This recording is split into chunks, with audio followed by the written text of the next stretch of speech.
The purpose of music is this, that what you can do all over the world, you can sit here and do simply by uttering the right sounds in the right way.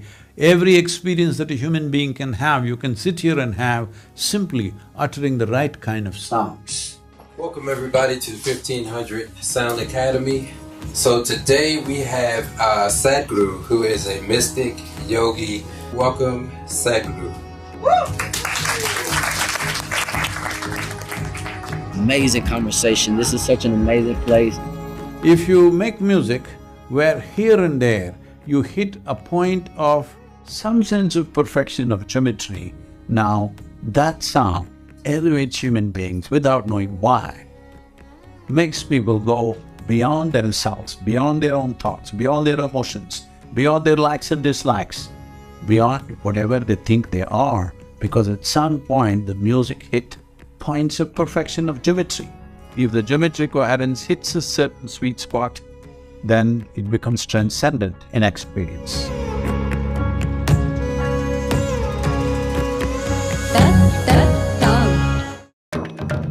Welcome everybody to the 1500 Sound Academy, founded by James Fauntleroy and Rance Dobson. It's a pleasure to have you here today for a discourse on the power of sound. So I'm just feeling the room right now, and it has a vibration.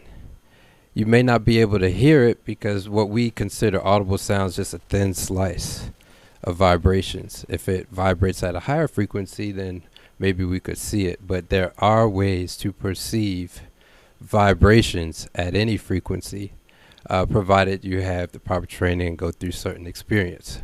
So today we have Sadhguru, who is a mystic yogi, two-time New York Times bestseller, here to provide us, right? Come on, give him snaps.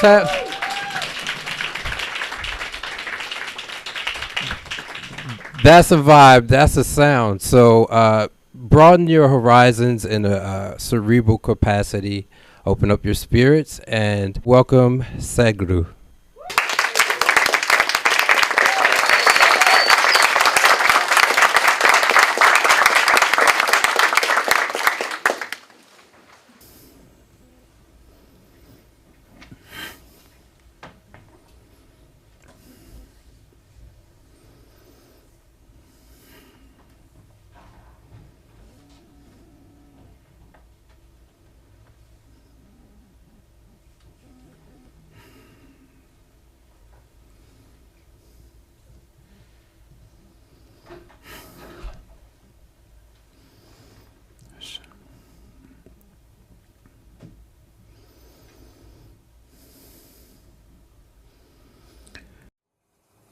Punarapi jananam, punarapi maranam, punarapi janani, jatare shayanam, iha samsare, bahudastare, Iha samsare bahudastare kripaya pare pahi murare kripaya pare pahi murare.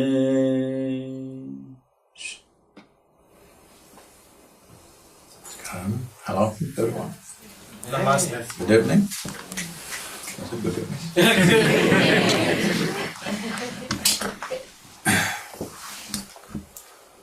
Wow.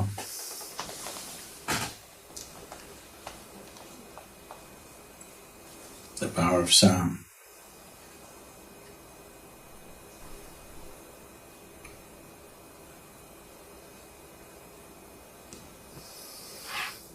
It's been said in many different ways. It seems, I'm not an expert on this, it seems the Bible starts off with, first there was a word.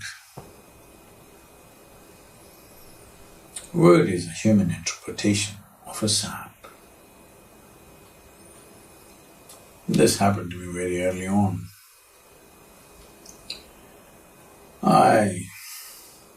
When I was just about 4.5 years of age, suddenly I realized I don't know anything. Don't know anything means don't know anything at all. To a point, if you give me a glass of water, I keep staring at the water because I don't know what is water.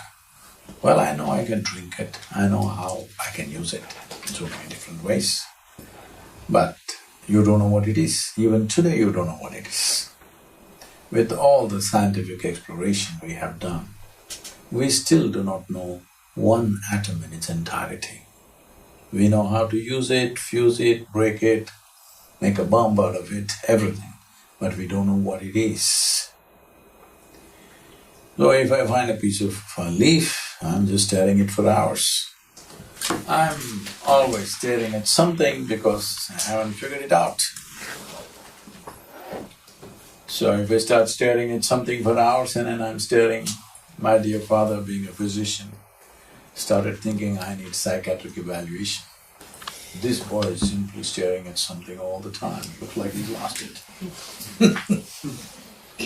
In this condition, they sent me to school. And my mother said, you must pay attention to the teachers, don't look here and there. No, I went and paid attention to the teachers, the kind of attention that they had never received in their life. Absolute attention to them. Initially I sort of understood what they were trying to say. After some time I realized they're just making sounds. Hour after hour, different teacher after teacher comes and makes sounds, makes sounds and makes sounds. We are making up meanings in our heads. See, even now, because language is a conspiracy between two people. In this country probably, maybe some of you now know Spanish or something else, otherwise generally you can't do this conspiracy. In India, if we want to say something that nobody wants to know, we speak in a different language because everybody knows. We have 1300 languages, we have lots of conspiracy going. So, language is just an understanding between two people. Right now I make these sounds, you're making up the meanings in your head. Suppose I start speaking one of the Indian languages, it'll be just sounds, isn't it? So sound is existential. Word or meaning. Word, something becomes a word because you attach a meaning to the sound. So word is psychological. What is psychological? If you misunderstand as existential, then you will go into a whole hallucinatory process of life. From this point it starts, different levels of imagination, different levels of psychological activity is misunderstood as life, and a human being goes astray in many different ways. Just your thoughts and emotions. It's your psychological drama, maybe badly directed, but you start thinking it's for real.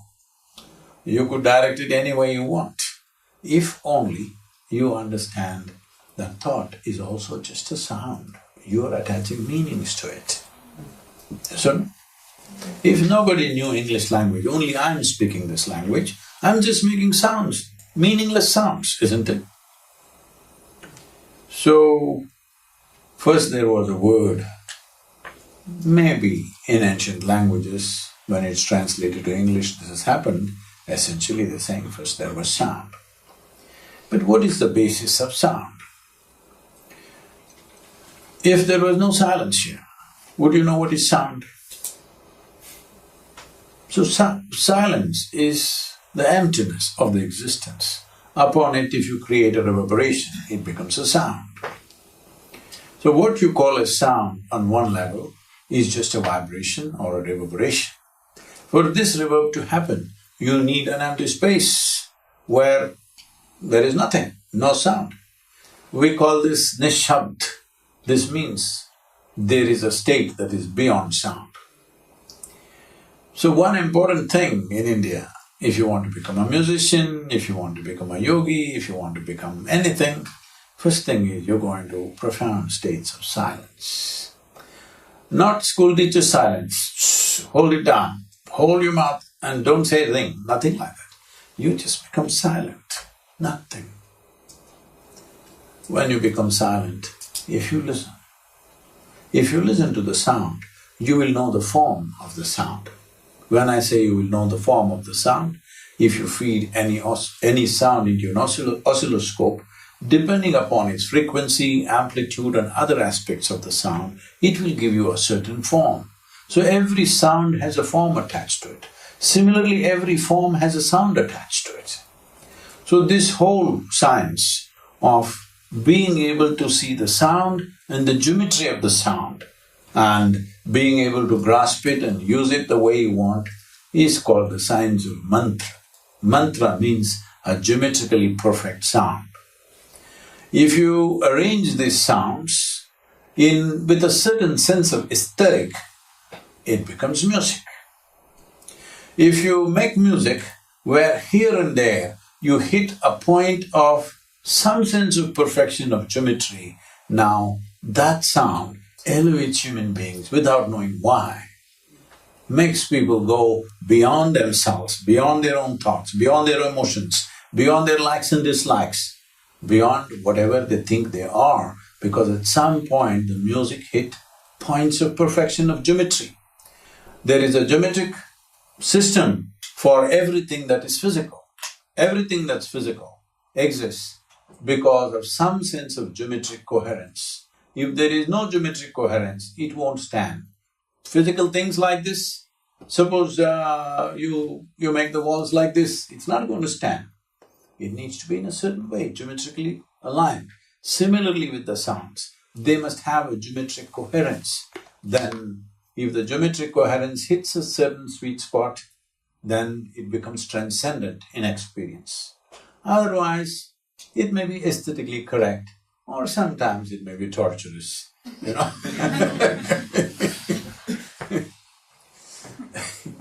So, sound as a process is existentially real. What you call as physical, everything that's physical has a sound manifestation to it, a reverberation. So when you are able to see this relationship between a form and a sound, such a state of perception, these words don't mean anything to you, they're just sounds, okay? It's called Ritambara Prajna. That means you are able to perceive the relationship between a form and a sound. This is very important for a yogi because the yogi does not believe anything that he sees. Seeing is not believing for him because your eyes are very deceiving. What you think is light, some other creature thinks it's darkness, isn't it? Between you and an owl, if you sit together and start an argument, which is light, which is darkness, where do you think it'll go? Endless argument, isn't it? Who do you think is right, you or the owl? Oh. Both? If you're saying both, either you're in the diplomatic corps or you're having a successful marriage. You have learned to say both to everything. Both can't be true, isn't it? Maybe both are wrong, maybe one is true, another is wrong. Both cannot be true. It is just that nature has opened up his sense perception as it is necessary for his survival. Nature has opened up your sense perception as it is necessary for your survival. If survival is all you're seeking, sense organs, seeing, hearing, smelling, tasting is good enough. But if you're wanting to know life, know the mechanics of life, how it is, how it functions, what it does, and you want to delve deep into the crevices of life, then you're seeing, hearing not reliable because it shows you what is needed for your survival. It doesn't show you anything else. So you move into this arena where you go by your sound perception. This is why in yoga, a serpent, especially a cobra, is highly valued. You will see always images of yogi with cobras next to them because A serpent is stone deaf, a cobra is stone deaf, but it has its entire body to the earth. And in southern India, these studies have been made. In southern India, a cobra which is in South India, if there is going to be, not yet, if there is going to be an earthquake in California, almost 48 hours ahead he knows, he starts moving in funny ways. He knows, because he's really ear to the ground, So when I was 6, 7, 8 years of age, I went into the jungles and I saw these cobras and they were always familiar to me. I want to learn something and I lie around putting my belly and chest on the ground, trying to feel this, feel that. Well, nothing happened because that is not the way a human being is going to get it. That is how a cobra gets it. For a human being, you have to get it means you have to quieten the noise. This mental diarrhea that you're having right now. Hello? Hello? You're having runs, isn't it? So this mental diarrhea has to go. If you simply sit here totally still, then you know the relationship between form and sound. In this, if you master the sound, you have mastery over the form also. This is the science of mantra. But we're talking about music. Now we want to arrange something in an aesthetically nice way so that it touches people. But today, largely music has become more about the lyric. Well, lyric is okay, it's like I'm talking to you, the words and the meanings. If I say sweet things to you, you may feel good for some time. But every day if I say sweet things to you, you'll get fed up with me. Has it not happened to you? Already they did it to you. Your mothers try to do it, you escaped and then you find somebody else, they also try to do it. Constantly saying sweet things. Because it doesn't work. When it's new, it works after some time. Just saying nice things to each other is not going to work. It is important how life gels, what kind of reverb do you create, how things fall together, how forms and sounds are connected. Is if I make exactly the same sound as this form, now this and me will get connected. There's a deep connection with this, whether it's to human beings or things or whatever. And you can form a kind of resonance where this becomes a powerful experience. Simply sitting here uttering a sound which absolutely matches with something explosive begins to happen within you, which is unreasonable. It's not because of what was said in the words or in the lyric. So most of the Indian classical music is 60–70%, 60% at least, no words, they're just doing sounds. Not instrumental, voice, sounds. Here and there some words. So the music in the world today, all of you young people are moving more towards words. I think you must move little more towards the sound if you want your music to last. Otherwise, today what you're saying may be nice for the crowd who is sitting here, but tomorrow what you're saying may be totally meaningless because it's been said too often. Happening already in many ways. So, music means it's about sound, it's about geometry of sound, it is about aesthetics of sound, not just about saying nice things to each other. Well, that is also part of it. It's not that you can ignore words, human beings have this problem. I just thought I'd read a poem, human beings have this problem. This is a little poem called Of Meanings. Call it what you want, love, friendship, purpose or God. Call it what you want, love, friendship, purpose or God.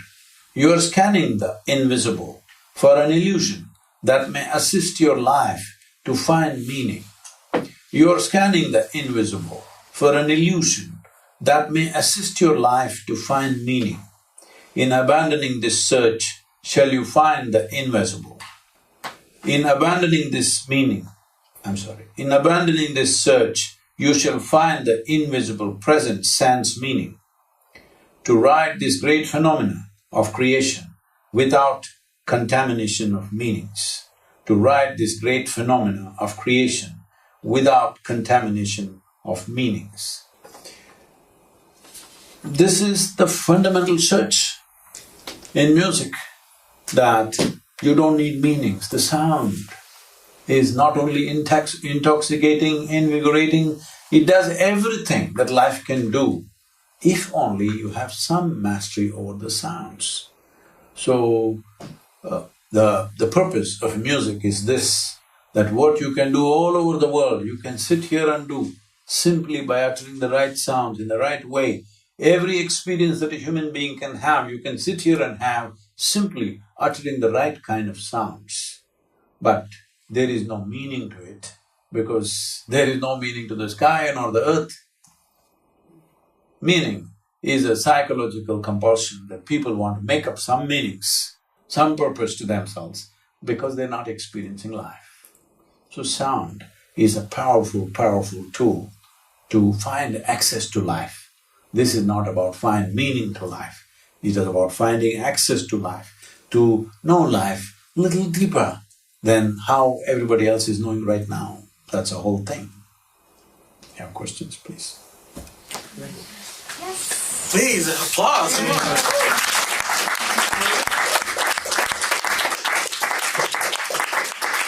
That was fantastic, obviously. How you guys doing? Oh, great, great. This is fantastic. Man, I'm personally excited because I have studied philosophy for probably the last 10 years. One of my favorite books is called The Wisdom of the Idiots. I don't know if you heard of that book before, but it's really good. And this is super interesting to study things. Some of these things, some of you guys have heard me even talking about before, because this is just really awesome. But we just have a couple questions that I personally wanted to know that I'm sure you guys can also get some value out of. So one I wanted to start with is how should an artist keep themselves or handle themselves to maintain stability and balance, knowing that music and life in general can be so confusing. How does music influence us or help us to be more stable, balanced, and peaceful? Oh, when you call yourself an influencer, it's a terribly irresponsible position to take. That means everything that you do influences somebody's life, makes or breaks it. That's what it means, influence. You can make this life or break this life. So when you have such a privilege and a responsibility, I think conducting that well is most important. Because for a whole lot of people, even their own children are not listening to what the hell they say. Yes. So when you have 1,000 people or 1,000,000 people wanting to listen to you and they're willing to follow what you say, it's a tremendous privilege and a responsibility. Conducting this well is of greatest importance, especially now in 21st century, where the reach of every human being is like never before. Never before. Is it? Never before. In the history of humanity, this was never ever possible. Many great beings have come. But if they spoke or sang, hardly 10 people heard. When microphones came, 1,000 people heard. When internet came and all these things came, now millions of people can hear. When there is such a power in our hands, I think exercising this in a responsible way is most important. How I will come to, but I want to emphasize the significance of why. This happened to me when this was something 2005, 2006 I think. So I never get any time to browse this internet and whatever. I saw everybody is looking at something. I said, what are they all looking for? What are people searching for on the net? What is there? because I thought everything is in the world. So, somebody who's some kind of an expert who was around me, he said very casually, he said, Sadhguru, about 70% is pornography. I said, what? He told me 70%. Then I asked one more guy who's supposed to be an expert, he says, yeah, Sadhguru, somewhere there. And they told me, on that year, some 1.4 million children below 15 years of age were sold on the internet. So, when human beings sell their own children, we've hit the bottom. There's no further place to go. Hello? There's really no further place to go, this is it. So, when we get a technology like this that we can communicate with the entire world, what we do is pornography and sell our children. I thought this is not right. And I said, we must get on this internet. So it's been 15-year journey, and today, even if you're watching pornography, Sadhguru will come and say,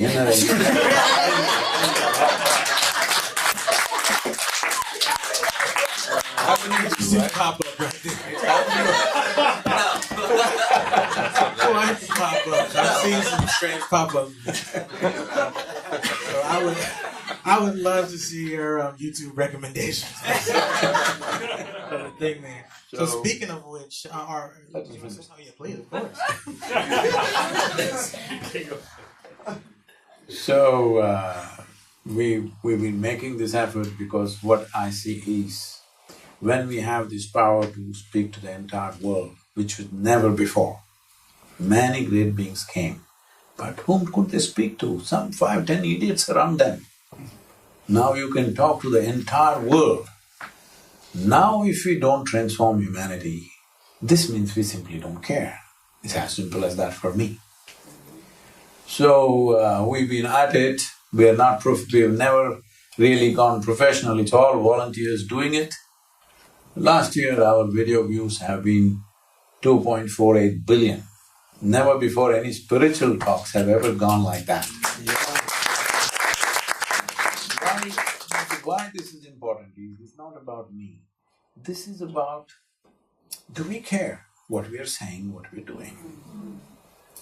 Whatever we do, is it doing something good to somebody here, or is it destroying their lives? This is something we have to watch with every act that we do. The bigger we become, the more we have to be conscious, isn't it?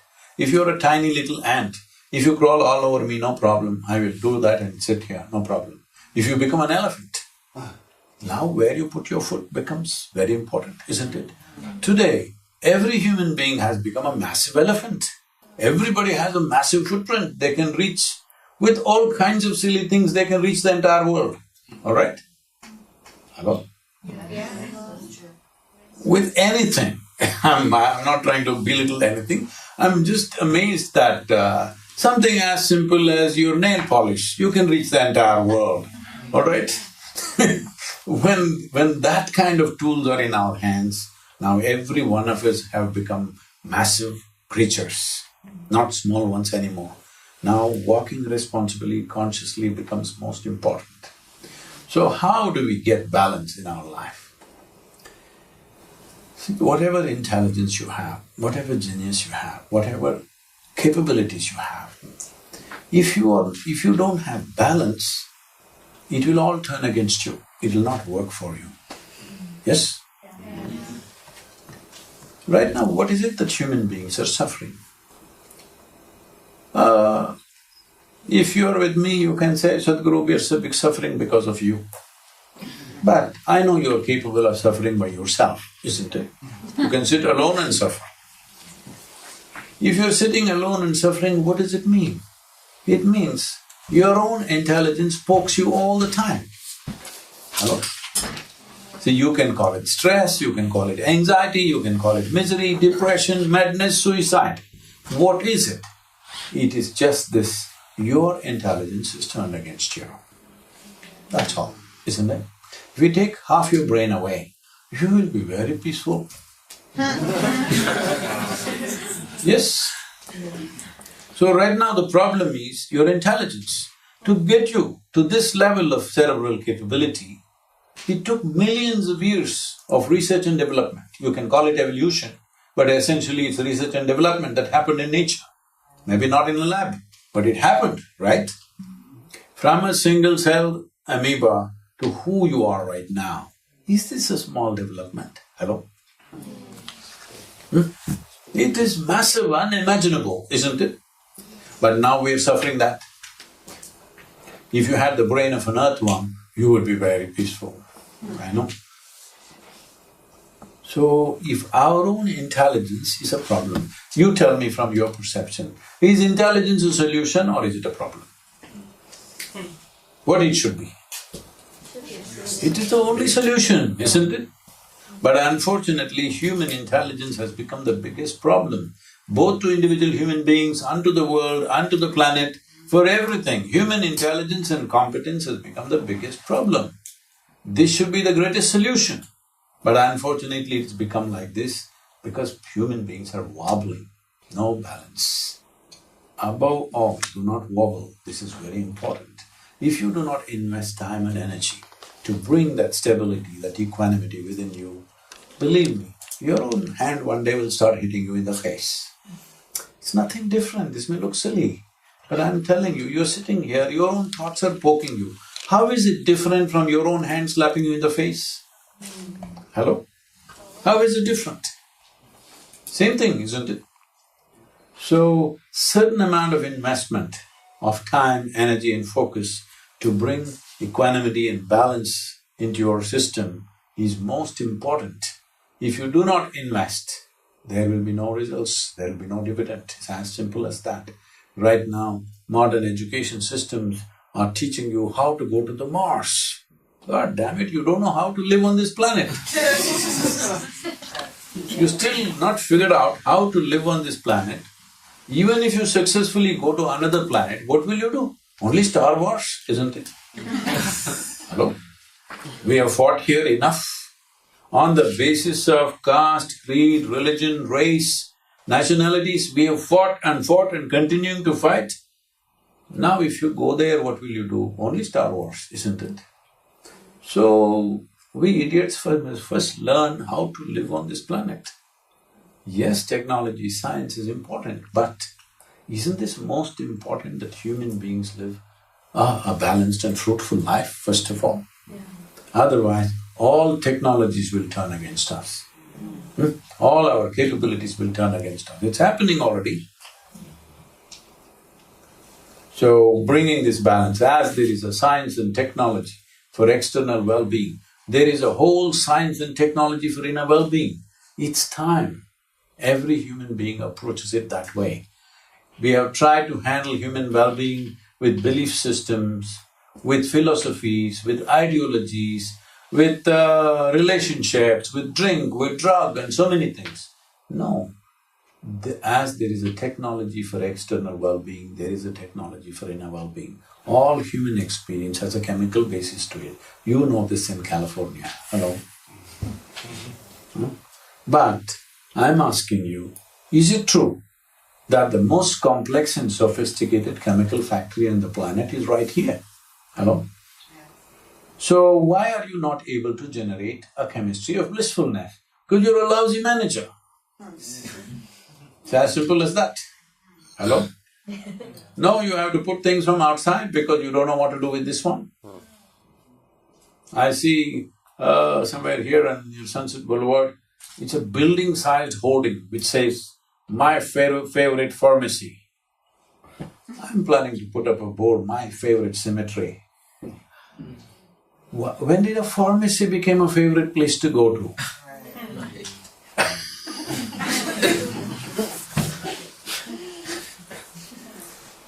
This is the greatest chemical factory. If you learn to manage it well, you can drip ecstasy every moment of your life. Yes, sir.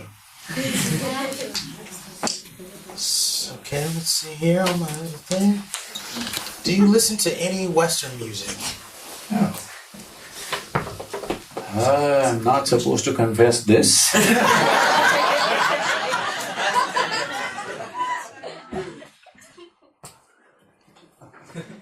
Well, I grew up in where totally on Western music at one time. After that, one day it so happened that, for a few years I just lived on a motorcycle. So I was just riding in the university and I heard some strange kind of sound. I couldn't believe it. It's like it was holding me in the gut and just pulling me. That kind of sound. So without even thinking, I just went straight there. And in this open-air theatre, somebody was playing some instrument, I did not know what it is. Just maybe, it's a capacity of 10,000 people, but only about 150, 200 people were sitting. I went right up to the open-air theatre because this is where we practice riding our motorcycles up and down the stairs. So I went right up and then I switched off the motorcycle and I'm just listening to this. For the first time, listening to the sound, tears are just coming in my eyes. I've never heard anything like that. This is called Rudra Veena. Later on I found out.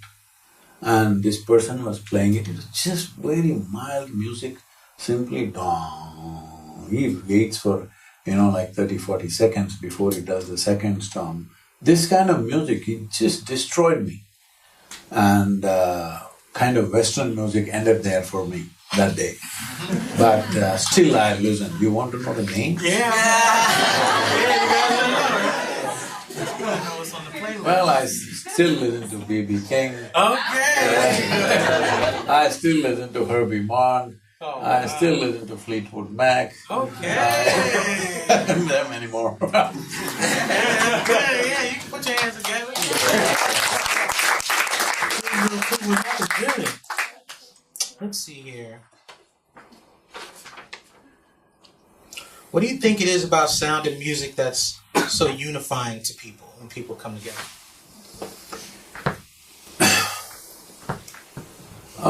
Let me pick off from what I spoke in the beginning. See, when you say unifying beyond cultures, beyond language, beyond all the other kinds of silly barriers that we have created, because it's a reverberation. When the sound is beyond meaning, anything that's beyond meaning always unifies people. People don't understand this. They try to find meanings. Now I find meaning in the color of my skin. I keep telling people, say I'm made of chocolate. Hello, hey, what are you laughing? When I see coffee lovers, I say I'm made of coffee. So we're always trying to find meanings for everything. What the significance of music is, there is a sound which need not have any meaning. And that's always unifying. If you get the geometry right, then it just brings everything together. So people are thinking music is about love, music is about this, that. No. Music is about trying to touch the existence a little deeper than the way you're doing it normally. And existentially, we are one. Only socially, we are too divided.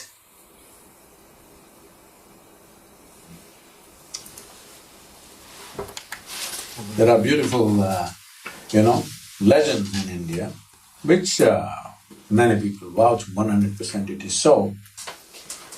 There have been musicians where that they would sing so intensely a particular type of sound and light up the lamps. Lamps are kept ready in front of him. It's a challenge that they will light up the lamps and they will make things move with the sound. There are people like this, but their mastery of sound is something extraordinary, phenomenal, because they have just dissolved into it. They are not musicians. They are just given themselves to it, absolutely. So there have been many. I don't know if you guys have ever heard any Indian classical music. I never heard when I was your age. I heard only rock and roll, but it suddenly grabbed me. As I became more and more meditative, it was inevitable that I had to move in that direction. If you want, we can play 2 minutes of something for you. Okay? What do we have? Somebody here? Yes. What do you have? Okay, play that. Let me see.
Krishna Krishna कहिए उठी भोर कृष्ण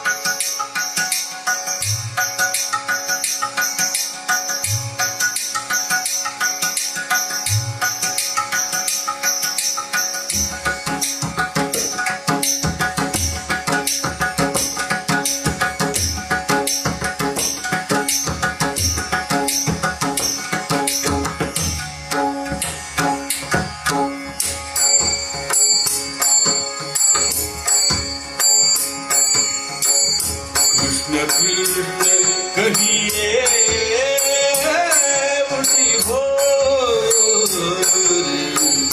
कृष्ण कृष्ण कहिए उठी भोर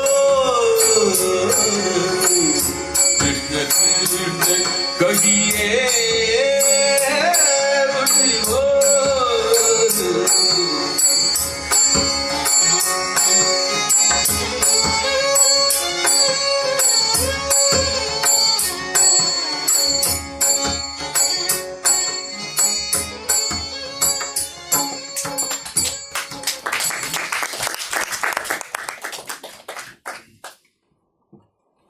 Fantastic.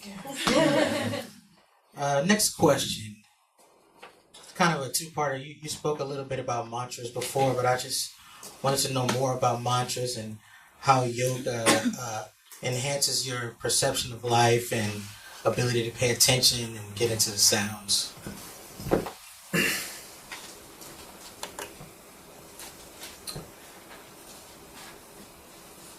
As I said, mantra means you learn to arrange a sound in a certain sense of geometrical perfection.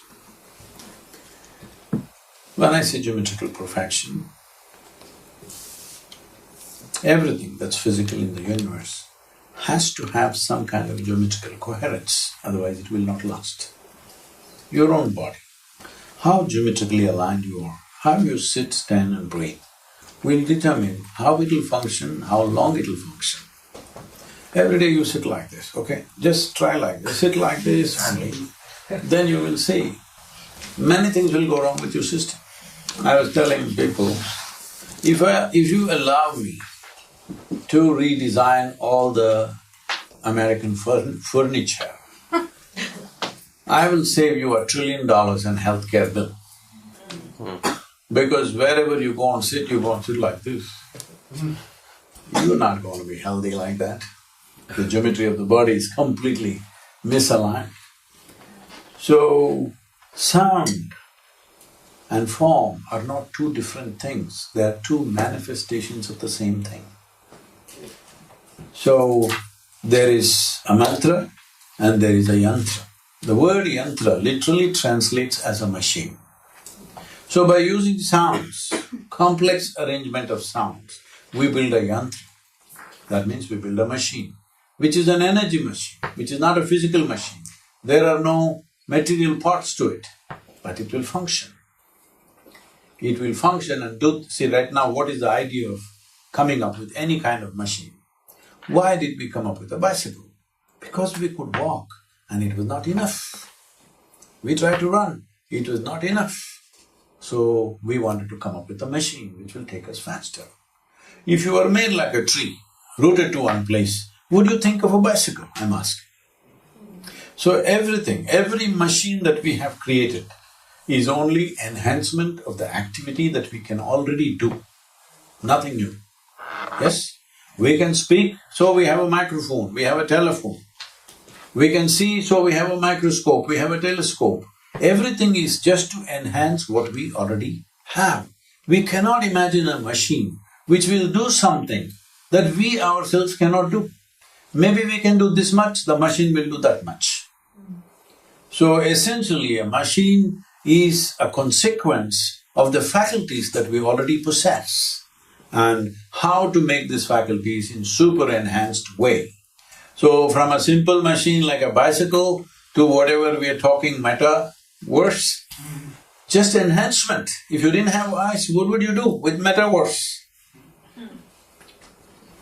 So the whole thing is enhancement.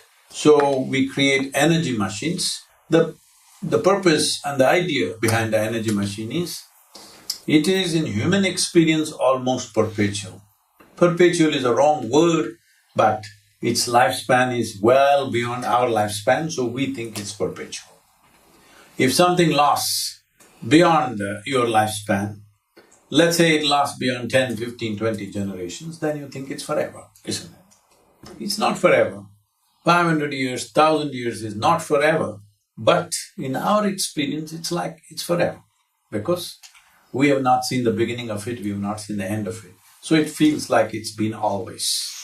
So in that sense, the yantra, an energy yantra or an energy machine that you create with perfection of sounds is lasting way beyond our lifespan, doing things that we cannot even imagine to do. So these yantras were created in various forms and many things were done. If you have… maybe 2 years ago there was a movie called… what was the movie about Ramanujam called? Ramanujam movie, is it? There was a movie, I watched this movie in Los Angeles in one of the very lousy theaters, I don't know what the theater was, I just saw the poster and I went. So this was an Indian mathematician, that he never really studied mathematics. And an English professor at that time, when still the English were ruling India, he noticed this boy who's just a clerk in the government, office. He's producing mathematics, on the side he's just sitting down and pouring out mathematics, books and books. So he saw this and he saw that the profoundness of what he's doing, and then he took him to Oxford.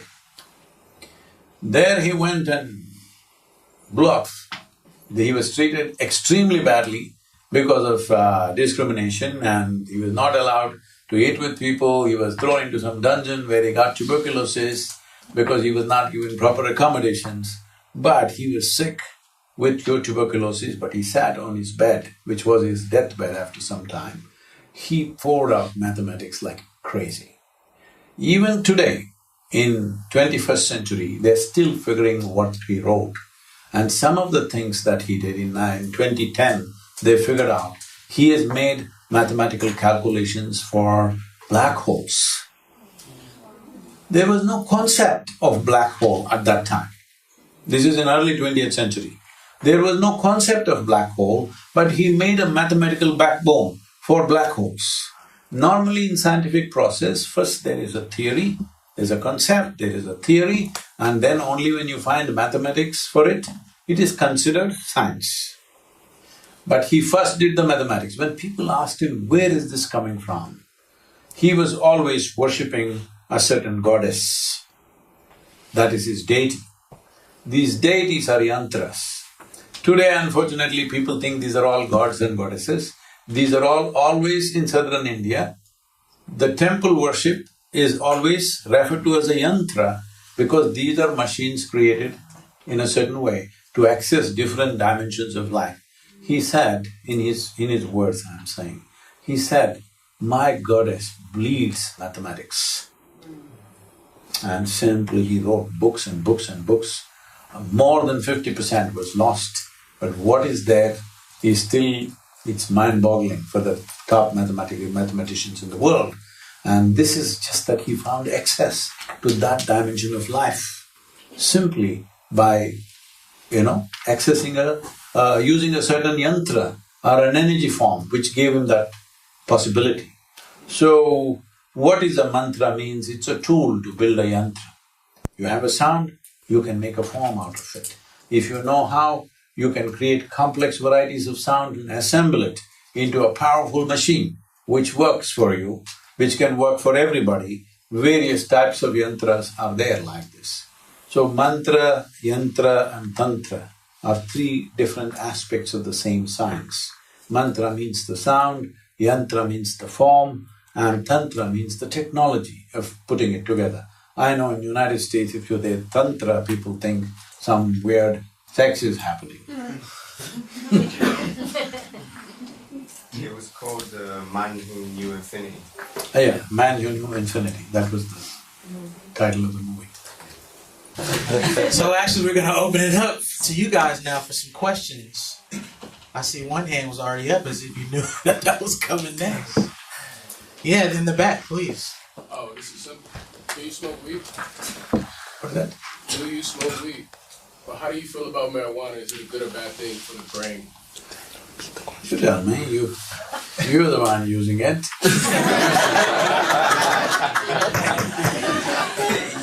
Whether it's good or bad, but look at my eyes, I'm always stoned. Never used a substance, but always stoned. Yeah. Wow. Because, as I already told you, this is a far more complex chemical factory than a plant alone. Do you agree with me? That's 100% true. This is far more complex and sophisticated. If you don't know how to use this, then you can use a plant. Nothing wrong with the plant, poor plant.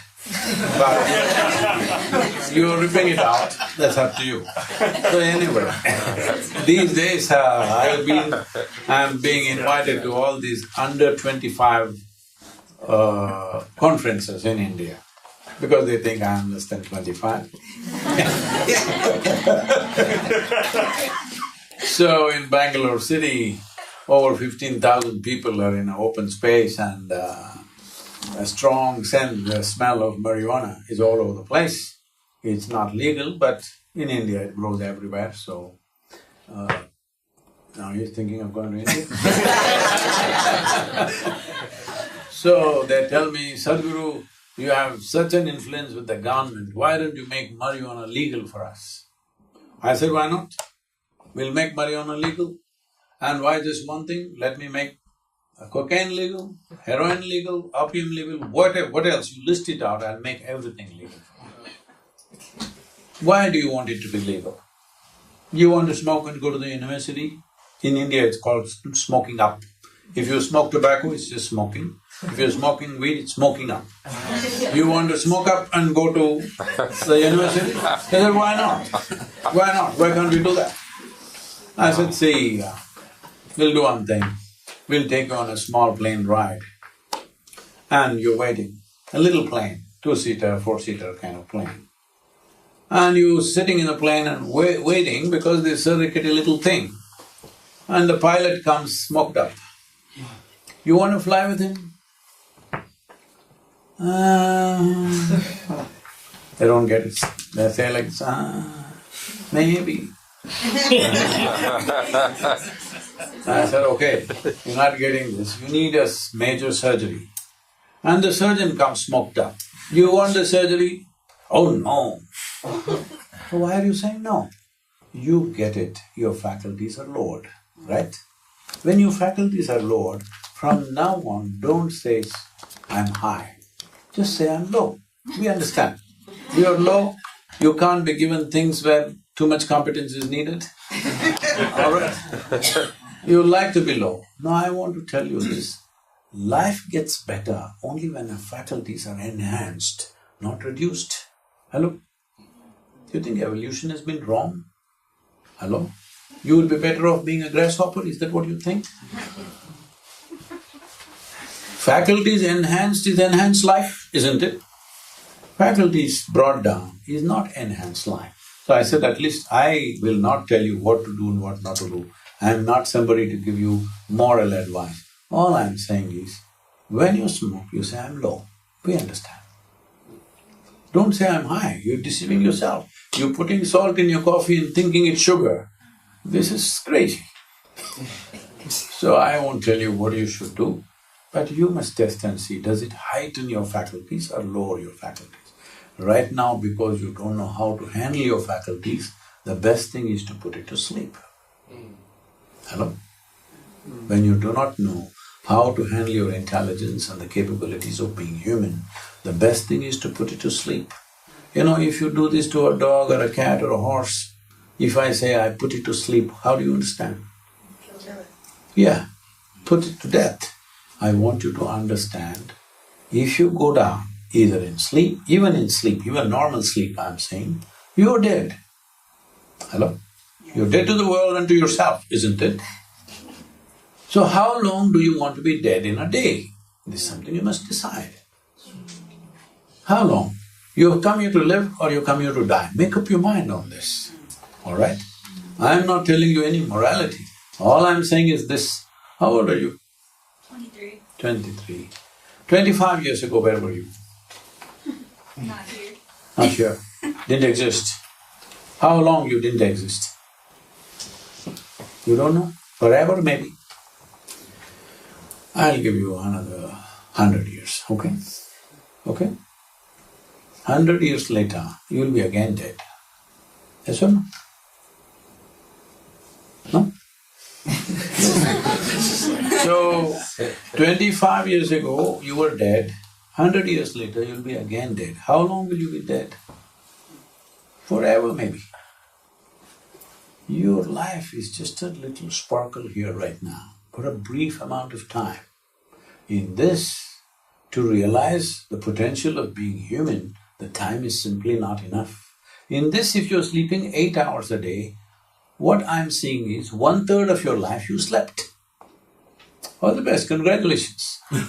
If you want to increase it to 12 hours a day, oh, really, you're doing great, 50% of your life you slept. And you think it's an achievement. Hello? You're here to live, to experience life as profoundly as possible, as impactfully as possible. Yes or no? Yes. But this, you need something that heightens your faculty, not something that lowers your faculty. For this, there is some work you need to do with this, to enhance this. If you own a car which goes to garage 15 days in a month, it's more of a nuisance than having it, isn't it? One day in a month if it goes, it's a bit of a nuisance, but okay. But 15 days it's in the garage, you can do better without the car. Right now, just see what kind of vehicle do you have, your body and your mind. What is the downtime it's demanding? I want to tell you, I'm not saying this for any other reason. Because you're young, you got the whole life ahead of you, I'm saying this. But nearly 26, 27 years, on an average, I slept only 2.5 hours. These days, I'm a little lazy, I'm sleeping 3.5, 4.5 hours sometimes. But still the level of activity has increased and so many things. Why I'm saying this is, we have come here to live. There is no substitute for life. Hello? There is simply no substitute for life. The greatest thing that's happening to you right now is not your education, not your music, not your love affair, not your nonsense. Life is the greatest thing, only because you're alive, all this, isn't it? But that you want to put it down and think you're doing great. Please don't do that to yourself. It's very important that human life is the peak of evolution. You must be feeling on top of the world, because literally you're on top of the world. Hello? But human beings are not feeling that way Because they have just not learned to handle their own faculties. Their own hand is smashing their face. Their own mind is killing them. So, to handle this, there are many ways. You can soak it in alcohol and keep it, or you can keep it in a smoke screen. You can do many things, but that's not a solution. That is an avoidance of the reality. Am I becoming unpopular? I'm sure there'll still be a lot of weed smoke going on. Yes, sir. Actually, we'll still have your hand up first, behind you. Sorry. I was just wondering, so you said that we're still trying to learn, like, how to live on Earth. What would you say is the right way to live on Earth, and is there even a right way to live? See, instead of saying the right way means what is correct, what is incorrect, these kind of things will come. What is morally right, morally wrong, that's not what we're looking at. When do you… it's about well-being, all right? When do you feel well? Tell me, when you're angry, do you feel well? When you're frustrated, do you feel well? When you're fearful, do you feel well? Huh? No. No. When you're joyful, when you're exuberant, you feel well, isn't it? For what reason you're exuberant, for what reason you're joyful, doesn't matter. You're joyful and you feel well, it doesn't matter where the hell you are in the world, isn't it? Yeah. Yes or no? At least that much you must do, isn't it? Yeah. That your experience of life here is pleasant. If you sit here, your experience of life is pleasant. Then what we can do in the world comes next. This itself is unpleasant. When this is unpleasant, if I touch that, that also will become unpleasant, isn't it? If my hands are not clean, I should not touch, isn't it? Hello? Misery means your hands are not clean. When you were a 5-6-year-old child, if there were no extreme situations, you were joyful by your own nature, isn't it?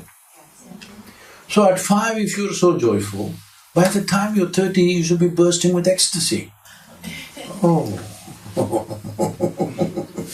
it's just the reverse has happened because we've lost our ability to handle our faculties. Your education systems are not saying one damn thing about this one. They're telling you what is in a cockroach's heart.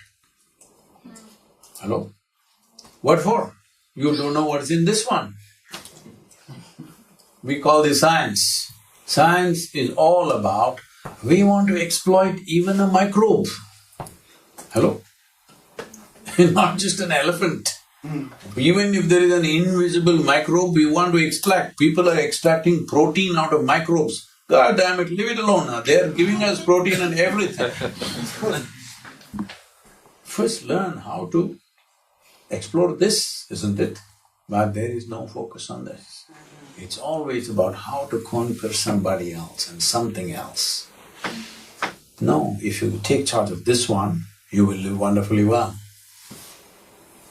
And when you're joyful, do you see you're quite a wonderful guy? Yeah. Hello? You are. This is true for you, this is true for everybody, you know. I've been teaching programs in the prisons, both in India and even in United States we did a few. Our programs are mandatory in southern India. I've worked with hardcore criminals. I'm working with long-term prisoners, they've come there for murder or more, okay? If you look at their history sheets, what terrible things they've done. But when they are with me, they are fantastic guys. Because if you keep them happy, they're fantastic. But if you meet that guy when he's angry, when he's miserable, when he's frustrated, you better not be there. But when you meet him when he's happy, this hardcore criminal is a wonderful, wonderful guy, all right? So this is the only crime you're committing. Out of your misery, you want to try to squeeze joy out of somebody or something. So it is instituted in the American Constitution in pursuit of happiness. Tell me, whether it is happiness or misery, where does it happen? Does it happen here in the air or within you? What happens within you? Why are you chasing it? This is the case of a potato farmer. A potato farmer went to pluck apples. He went to the apple tree, but he won't look up. He started digging the earth. Oh, if you let him dig, he will uproot the tree itself, which we are doing right now in pursuit of human happiness. Are we not ripping off the planet itself, the source of our life?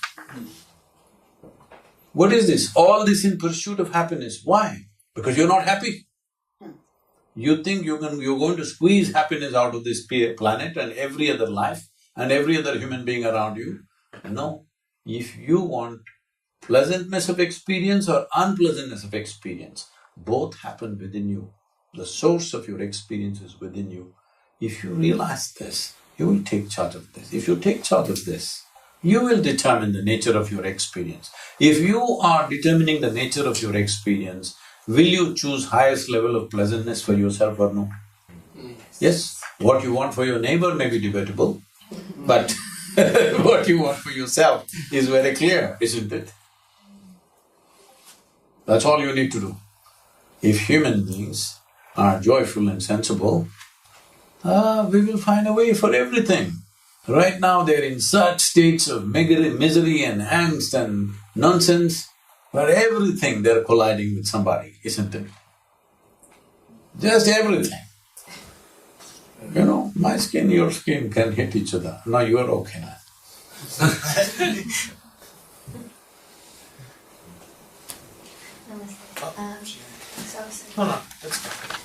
So you're talking about these faculties and being able to manage them.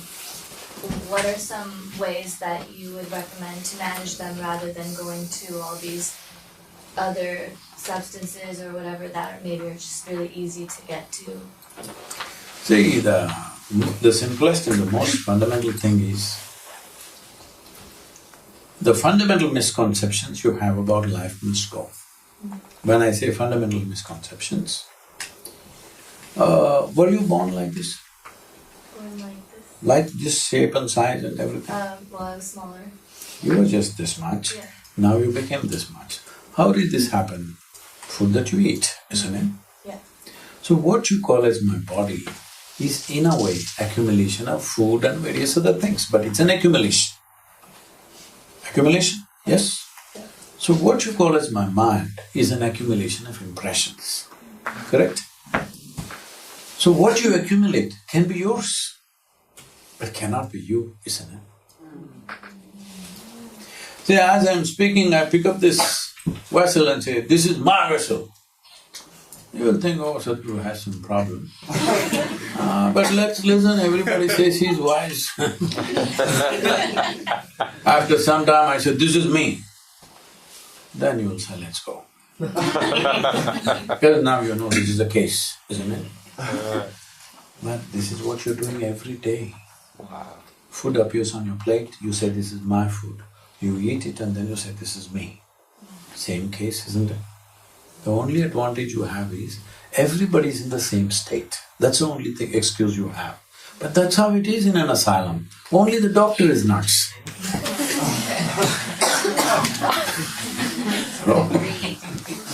Right? Everybody's fine there, isn't it? So, you have to make this simple distinction. What is you, what is not you? What belongs to you and what is actually you? This has to come into your experience. For this we have a very simple process called Isha Kriya. It's freely downloadable on your phone. For a few days, for 15-20 days you do it with support. Afterwards you can do it by yourself. Please do this. Bring a little space between you and your body, between you and your mind, because these two are accumulations that you have gathered and you have forgotten. Yes? Once there is a little space, this is the end of misery. Because there are only two kinds of suffering, physical suffering, mental suffering. Do you know any other kind of suffering? No. If you have little distance between these two and yourself, this is the end of suffering. And suddenly you know what is the nature of your body, what is the nature of your mind.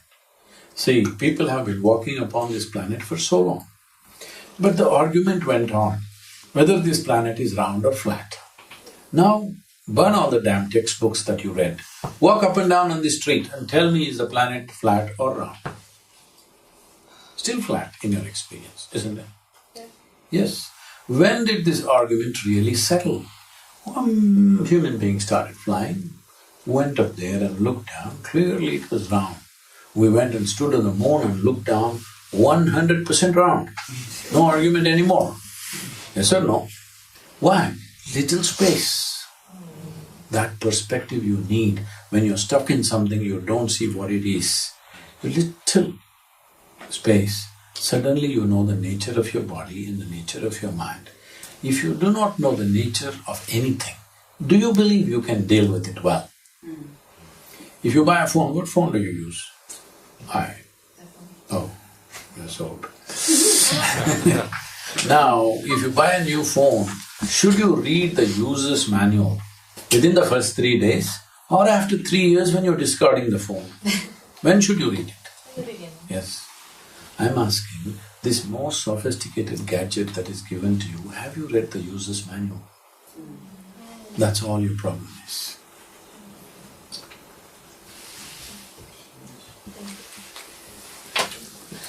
Well, first and foremost, thank you for being here.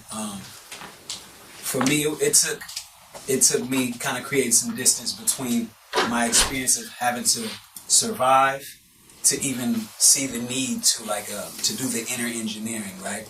So I have a background in teaching, and so even before I could teach the students, a lot of times it was like you got to get them to see the value in themselves and all these things. So, and I guess my question is, from a standpoint of somebody who's like an oppressed people, I know that the need is there for people to do that inner engineering, but people who have already done that work, is there a need to challenge those kind of systems of oppression, in your opinion? And if so, how do we do that? Does that make sense? See, unfortunately, human beings have taken to these modes how to enslave everything around them, not just human beings, not this and that, everything. Because our idea of well-being is to be on top of everybody. They taught this to you in kindergarten. They told you, your mother told you, you must be number one. What should I be? Beneath you? What should he be? Beneath you? What should she be? Beneath you? All of us should be beneath you. You must be on top of all of us. Wrong thing to teach, isn't it, from the day one? I gone to school in a certain way. I went there only when it was absolutely necessary. And one day I came home and intimation had come to my father that I'm 33rd rank in the class. He asked me, how many children are there in your class? I said, 33, of course. The highest number, I thought. Hello? 1 is a puny little number, 33 is a good number. So this whole thing is just this. We are not recognizing the value of life. We are recognizing only if I stand on your head, only then I am seen. If I sit here, I am not seen. This is a silly problem that we have gotten into. Right from day one, parents, teachers, adults, society, everything is telling you, you got to be ahead of everybody else. Well, when you are just a child, you try to get first rank. When you become a man, depending on your strength, whether you will enslave 2 people, 10 people, whole generation, we don't know, isn't it? We are hoping that you will not be competent when you have such intentions. Because I'll take an extreme example. See, there are any number of Adolf Hitlers in the world, fortunately impotent, with the same intent, with the same emotion, with the same ideas. There are any number of them, fortunately not with the same competence. So when did human competence become a curse? Because we are pitting it against each other all the time. Instead of enjoying your competence and my competence, and making something out of it, we are pitting it against each other.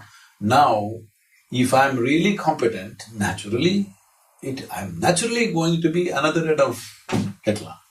Yes? Because we're setting it from day one.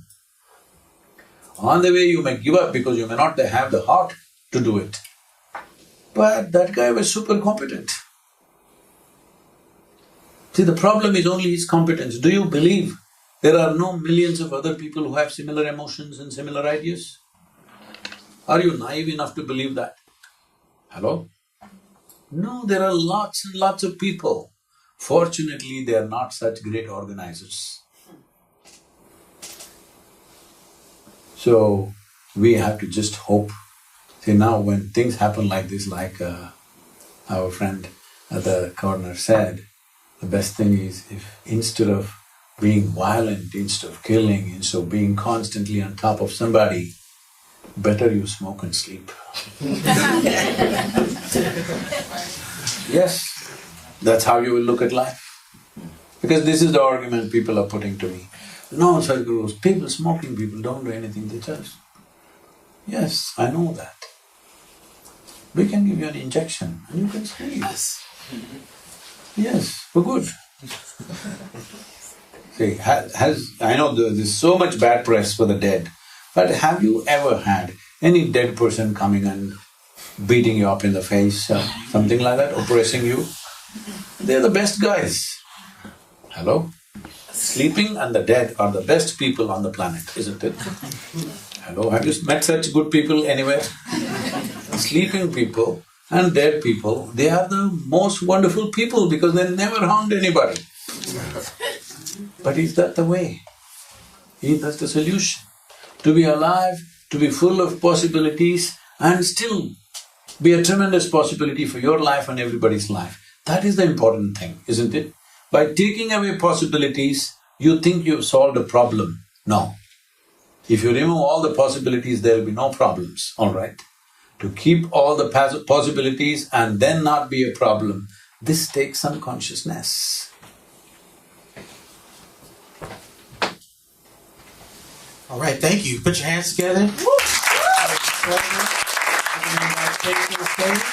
you so much.